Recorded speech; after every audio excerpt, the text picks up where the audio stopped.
Signs your avoidant partner is about to break their emotional silence. Let's talk about one of the most frustrating dynamics in a relationship, loving someone who shuts down emotionally. It's like trying to reach for someone through a wall they built themselves. You care, you try, you give them space, but at some point you start wondering, are they ever going to let me in? Now, here's the good news. Emotional silence isn't always permanent. Even the most avoidant partner has tipping points, and there are signs that something is shifting under the surface. If you can spot these signs, you'll know whether you're at the edge of a breakthrough or still stuck in the same loop. Here are 5 key signs your avoidant partner may finally be ready to break their emotional silence. When someone with avoidant tendencies starts asking emotional questions, it might seem like a small moment, just a few words in an ordinary conversation. But make no mistake, this is one of the clearest signs that emotional walls are beginning to lower. Avoidant partners typically avoid emotional discussions because they associate vulnerability with danger. They've often learned, consciously or unconsciously, that opening up leads to discomfort, disappointment, or even rejection. So instead, they shut down. They stay on safe ground, surface-level conversations, routine check-ins, practical topics, and avoid any dialogue that could expose them emotionally. That's why when they begin to engage in emotional inquiry, even just a little, it means something is shifting beneath the surface. When your partner asks, "Are you okay?" and doesn't let you brush it off with a simple "I'm fine," they're signaling something deeper. They're not just asking for the sake of politeness, they're asking because your emotions now matter to them in a way they might not have before. It can sound like, "Did I upset you earlier?" or "Have you been feeling distant from me?" These questions may be hesitant or even awkward. But don't let the delivery distract you from the intent. They are stepping into unfamiliar territory because they care enough to do so. It's their way of testing the emotional water without diving in headfirst. This shift often doesn't come from pressure. In fact, avoidant partners usually resist when they feel cornered or emotionally coerced. But over time, especially in a relationship where they felt safe, respected, and not judged, they may begin to notice your emotional world more. They begin to sense when something is off, and instead of retreating further, they take a step toward you. That step might be small, but in the context of avoidant attachment, it's huge. It's important to respond to these moments with presence, not punishment. If they ask a vulnerable question and you immediately unload months of built-up frustration, they may feel overwhelmed and retreat again. This doesn't mean you should downplay your truth. It means recognizing the moment for what it is, an emotional bridge being built, plank by plank. Use that moment to encourage connection, not demand perfection. Respond in a way that says, "I see that you're trying and I value that." You can still be honest, but do it in a way that keeps the door open. Emotional questions from an avoidant partner don't mean everything is suddenly fixed, but they're often the first indicator that something has changed inside them. These questions represent curiosity about your inner world, something avoidants tend to shut down in both themselves and others. When they start turning toward you with interest in how you feel, what you think, or what's been bothering you, they're telling you, even if subtly, "I'm starting to feel safe with you." And in the world of avoidant attachment, safety is the foundation on which everything else is built. When someone who usually avoids emotional closeness starts behaving in ways that feel inconsistent, it can be confusing at first. You might find yourself wondering if they're playing games or sending mixed signals. But in reality, this shift in behavior can be one of the most telling signs that something meaningful is happening internally. Avoidant individuals are creatures of habit when it comes to emotional defense. They create structure around their detachment, whether it's pulling away after intimacy, going silent during conflict, or avoiding conversations that bring them closer to someone emotionally. These patterns become predictable, almost mechanical. That predictability is their emotional armor. So when those patterns begin to break, even inconsistently, it often signals that the wall is cracking. Inconsistency in this context doesn't mean emotional manipulation. It means internal conflict. It means the part of them that wants safety and distance is starting to battle with the part of them that craves connection. You might notice your avoidant partner texting you out of the blue, initiating plans more than usual, or being usually affectionate for no clear reason. Then, perhaps the next day or week, they might retreat again. It's easy to interpret this as disinterest or emotional immaturity, but if you look closer, it often reflects a deep internal struggle. The moments when they lean in even awkwardly or briefly are moments when they're experimenting with vulnerability. They're trying to see how it feels to reach for you emotionally, even if they're not yet consistent in doing so. This kind of inconsistency can take many forms. It might be verbal, like saying "I miss you" when they haven't said anything emotional in months. Or physical, like putting an arm around you when you least expect it. It might be logistical, like suddenly showing up when they normally cancel plans. Whatever the action, it disrupts the usual pattern of emotional distance. And while you might want to seize that moment and pull them closer, the real challenge is in not overwhelming them for trying. The inconsistency reflects their discomfort with their own desire to connect. It's almost like they're surprising themselves by caring more than they expected to. So instead of seeing it as instability, try seeing it as growth, messy, non-linear growth. This is what change actually looks like for someone who has spent years, maybe decades, protecting themselves from closeness. It doesn't come all at once, and it doesn't always look smooth or confident. Sometimes it's clumsy, sometimes it feels like 2 steps forward, 1 step back. Your role in those moments is to stay emotionally grounded. If you mirror their inconsistency with your own reacting with frustration, shutting down, or demanding clarity, you might inadvertently reinforce their fears about intimacy. But if you stay steady, acknowledge the shift without pushing too hard, and give them room to try again, you create the kind of space where those inconsistent behaviors can eventually become consistent. The change starts in small, imperfect moments. And recognizing them for what they are is the key to helping a distant partner move closer. When someone with an avoidant attachment style begins to apologize without being prompted, it's not just a sign of guilt, it's a significant emotional breakthrough. Avoidant individuals are not naturally inclined to admit fault, not because they lack empathy, but because acknowledging emotional responsibility feels threatening to their sense of security. Apologies require vulnerability.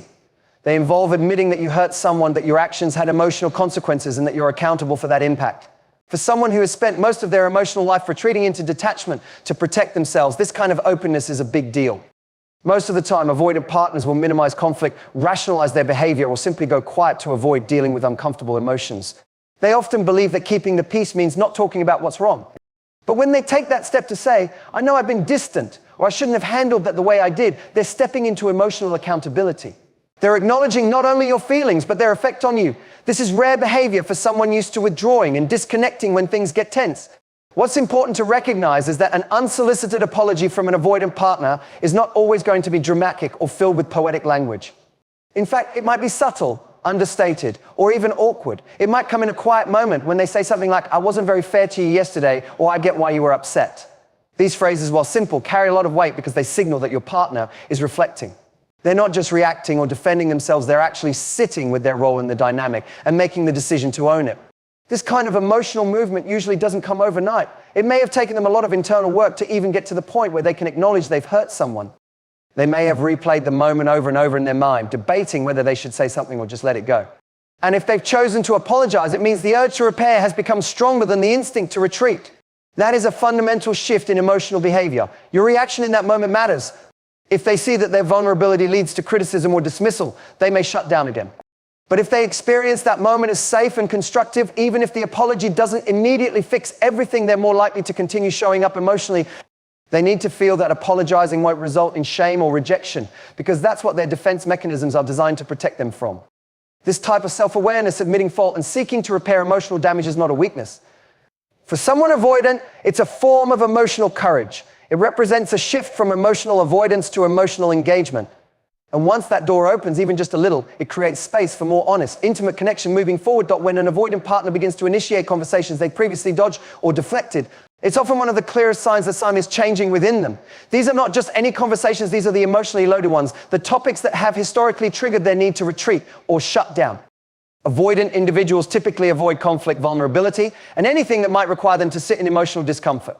They often change the subject, minimize your feelings, or disappear into silence when these issues arise. So when they start bringing up these very subjects themselves without being cornered or pressured, it suggests they're beginning to challenge their own protective instincts.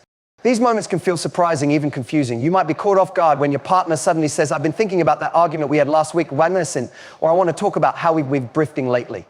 Your first instinct might be skepticism. Why now? What changed? But it's important to understand that for someone avoidant, initiating these conversations is an act of bravery. It means they've been sitting with their emotions long enough to recognize that they can't keep avoiding them. Something inside them has shifted to the point where staying silent feels more uncomfortable than opening up. What's particularly significant is that these conversations aren't being forced. They're not happening because you demanded it or because there was a dramatic fight. They're happening because your partner is internally motivated to connect. That's the difference between surface level compliance and real emotional engagement. When a person chooses to address what they normally avoid, they are signaling a desire to grow, to show up, and to be seen differently. They're telling you through action, I'm trying to meet you where you are. This kind of emotional shift doesn't always come with perfect communication. In fact, these conversations might feel a bit clumsy. Your partner may fumble their words, struggle to express themselves clearly, or seem tense. That's okay. What matters more than how the conversation sounds is the fact that it's happening at all. Their effort to initiate these difficult talks is evidence of emotional risk-taking, and emotional risk is the birthplace of intimacy. When this happens, your response plays a vital role. If you react with criticism or overwhelm them with everything you've been holding in, it might reinforce their old fears about why emotional openness is dangerous. But if you stay calm, receptive, and grounded, you reinforce the idea that emotional conversations don't always lead to conflict or rejection. That's how emotional safety gets built, not through grand gestures, but through small moments handled with care. Each time your avoidant partner chooses to step into a vulnerable dialogue rather than run from it, they're practicing a new way of relating. They're expanding their emotional range and slowly learning that connection doesn't have to mean loss of self or fear of abandonment. And even if the conversation is imperfect, the intention behind it reveals a powerful step toward deeper intimacy. When someone who is emotionally avoidant begins to soften their body language around you, it's often the first signal that change is happening before they even say a word. For people with avoidant tendencies, physical distance and guarded nonverbal behavior are usually their first lines of defense. You'll notice they might avoid eye contact during emotional moments, keep their arms crossed, angle their body away from you, or maintain a certain stiffness or lack of warmth in their physical presence. These aren't random behaviors. They're part of an unconscious strategy to create emotional space and stay in control. Physical openness often feels too vulnerable, too exposing. So when those behaviors start to shift when you see your partner's posture relax, their face soften, or they maintain eye contact longer than usual, it means something important. They're starting to feel safer. Their guard is lowering, not just mentally, but physically. It's easy to overlook this because these gestures are so subtle. You might not even notice it at first. Maybe they sit closer on the couch without hesitation, or they reach out to hold your hand without being prompted. Maybe they linger a bit longer in a hug, or their voice carries a new warmth when they speak to you. These small cues matter because body language is often a mirror of emotional comfort. Avoidant individuals don't always know how to articulate their emotional shifts right away. Words might still be hard to come by, but the body often tells the truth before the mind catches up. When they start to face you directly, physically turn toward you in conversation, or lean in when you're speaking, it suggests they are engaging more fully, not just hearing you, but feeling with you. These are foundational building blocks for intimacy. They're subtle signs of emotional availability that precede actual emotional openness. This softening might also come in moments of silence. An avoidant partner who once felt cold or unreachable during quiet moments may now seem present, even if they're not speaking. The absence of tension, the presence of calm eye contact, or simply sitting beside you without fidgeting or looking for an escape are all signs that they are more at ease in your emotional space. They're no longer in a constant state of emotional flight. Your job in these moments isn't to point it out or demand more, it's to mirror the same energy. When they relax, you relax. When they get closer, you hold that space with steadiness rather than pushing them to open up faster. The body tells a story long before the mouth does, and when you tune into these nonverbal cues, you begin to understand where your partner really stands emotionally, even if they can't yet put it into words. These gestures are not just signs of comfort, but they're expressions of trust. And trust for an avoidant person doesn't come quickly or easily. If they're letting their body express closeness, even before their words do, it's because something deeper is beginning to shift. They're starting to believe, maybe for the first time, that connection doesn't have to mean danger. It can feel safe. It can feel good. Thank you for taking the time to reflect, to listen, and to care about building better, deeper connections, not just with your partner, but yourself. Every step you take toward understanding, patience, and emotional maturity is a step toward the kind of love that's worth holding on to. Take care of your heart. Protect your peace. And trust that real intimacy isn't about perfection, it's about progress. Goodbye for now. And thank you again.